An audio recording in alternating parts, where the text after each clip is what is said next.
വേലി പൊളിക്കുന്നു. ഞാൻ എൻ്റെ മുന്തിരിത്തോട്ടത്തോട് എന്തു ചെയ്യുമെന്ന് നിങ്ങളോട് അറിയിക്കാം. യെശയ്യാപ്രവചനം 5:5.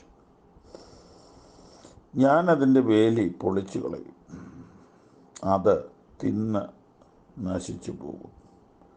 അതിൻ്റെ മതിൽ ഞാൻ ഇടിച്ചു കളയും, അത് ചവിട്ടി മെതിച്ച് പോകും.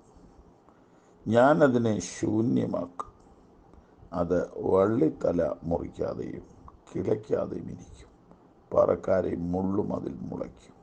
അതിൽ മഴ പെയ്യിക്കരുതെന്ന് ഞാൻ മേഘങ്ങളോട് കൽപ്പിക്കും. വേലി കെട്ടിയവൻ പറയുന്നു, ഞാൻ ആ വേലി പൊളിക്കും. ഇത് വളരെ ഗൗരവമായിട്ട് നാം എടുക്കും എന്ന് പ്രതീക്ഷിക്കാമല്ലോ. നമ്മുടെ സുരക്ഷിതത്വം നമ്മുടെ കയ്യിലല്ല, ഗവൺമെൻറ്റിൻ്റെ കയ്യിലുമല്ല.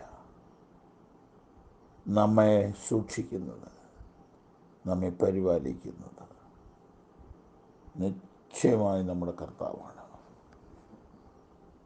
യഹോവയുടെ ദൂതൻ അവൻ്റെ ഭക്തന്മാരുടെ ചുറ്റും പാളയമിറങ്ങി അവരെ വിടുവിക്കുന്നു.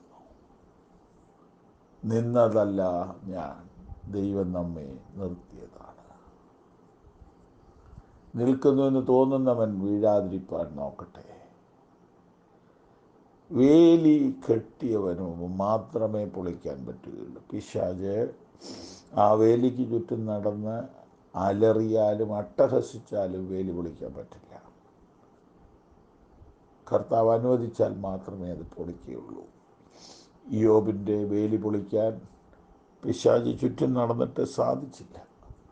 ഒടുവിൽ ദൈവം സ്പെഷ്യൽ കേസ് എന്ന നിലയിൽ യോബിനെ എനിക്കും നിങ്ങൾക്കും മാതൃകാ പാഠമാക്കേണ്ടതിന് അവനെ ഒരു അല്പസമയത്തേക്ക് വേലി പൊളിക്കാൻ അനുവദിച്ചു. പൊളിച്ചു കഴിഞ്ഞപ്പോൾ അവൻ്റെ മക്കൾക്ക് അപകടങ്ങളുണ്ടാകുന്നു, അവൻ്റെ സമ്പത്ത് നശിക്കുന്നു, അവൻ്റെ ആരോഗ്യം നഷ്ടപ്പെടുന്നു. വാസ്തവത്തിൽ ദൈവം നമ്മുടെ വേലി പൊളിക്കുമ്പോഴല്ലേ ഇതൊക്കെയും നമുക്ക് സംഭവിക്കുന്നത്. നമുക്ക് അനുതാപത്തോടുകൂടെ ഇന്ന് രാവിലെ അടുത്ത് വരാം. എൻ്റെ കർത്താവേ, പൊളിഞ്ഞുപോയ വേലി കെട്ടിത്തരയണമേ, ഇടിച്ചുപോയ മതിൽ പണിതു തരയണമേ.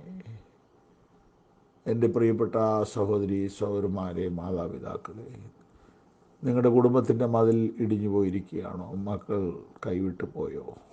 ഭർത്താവ് വഴിവിട്ടു പോവുകയാണോ? ഭാര്യ വഴിവിട്ടു പോവുകയാണോ? നിങ്ങളുടെ മതിൽ ഇടിഞ്ഞു പോയോ? വേലി പൊളിഞ്ഞു പോയോ? എവിടേക്കും പോകണ്ട, മുറിയിൽ കയറി വാതിലടച്ച് മുട്ടുകുത്തി ദൈവത്തോട് നിലവിളിക്ക്. എൻ്റെ കർത്താവേ, നീ അറിയാതെ എൻ്റെ വേലി എങ്ങനെ പൊളിയും?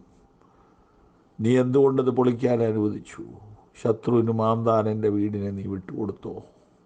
എൻ്റെ സഭയുടെ വേലി നീ പൊളിച്ചോ? പിശാചിന് പ്രവർത്തിക്കാൻ എന്തുകൊണ്ട് ഇടം കിട്ടി എന്ന് പറഞ്ഞ് നിലവിളിക്കുകയല്ലാതെ മറ്റൊരു വഴി നമുക്കില്ല. Hallelujah, hallelujah, hallelujah. അതെ, വേലി കെട്ടിയവന് വേലി പൊളിക്കാൻ കഴിയും. സഭകളുടെ വേലി പൊളിഞ്ഞു കിടക്കുന്നു, കുടുംബങ്ങളുടെ വേലി പൊളിഞ്ഞു കിടക്കുന്നു. അതൊന്നും പെട്ടെന്നൊന്നും മാറ്റാൻ ഒക്കില്ല. എത്രയോ സ്ഥലത്താണ് ഇങ്ങനെയുള്ള കാഴ്ചകൾ കാണുന്നത്. അനുതാപത്തോടുകൂടെ പ്രാർത്ഥിക്കട്ടെ. സഭയുടെ ലീഡേഴ്സ് കരയട്ടെ, കുടുംബനാഥന്മാർ, അമ്മമാർ കരയട്ടെ. ദൈവം തന്നെ വേലി കെട്ടിയാലേ നമുക്ക് നിൽക്കാൻ കഴിയുകയുള്ളൂ. ആമേൻ, ആമേൻ, ആമേൻ.